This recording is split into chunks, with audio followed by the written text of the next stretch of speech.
আসসালামু আলাইকুম। আজকে দুজন ম্যাচিং ম্যাচিং করে রেডি হয়ে গিয়েছি। একটু পরে বের হব আমার বোনের বাসায় ইফতারির দাওয়াত। অ্যান্ড চলে আসলাম আমার বোনের বাসায়। আমার হাজব্যান্ড ড্রয়িং রুমে বসে টিভি দেখছিল এবং আমার বোন হচ্ছে কিচেনে রান্না করছিল। আমার হাজব্যান্ড যা খেতে চায় তার পছন্দের খাবার রান্না করছিল। সে খুবই আদর করে আমার হাজব্যান্ডকে ছোটো ভাইয়ের মতো।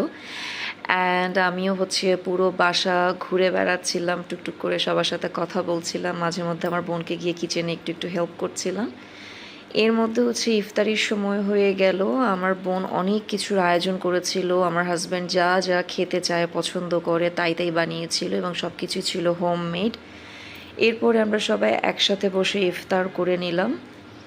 ইফতারি শেষে আমার বোন আমাদেরকে হচ্ছে সালামি দিচ্ছিল, যদি আমাদের শপিং অনেক আগে হয়ে গিয়েছে। আমার বোন আমাকে শপিং করে দিয়েছিল অনেক আগেই, তারপরেও এটা ছিল হচ্ছে আমার বোনের পক্ষ থেকে সালামি।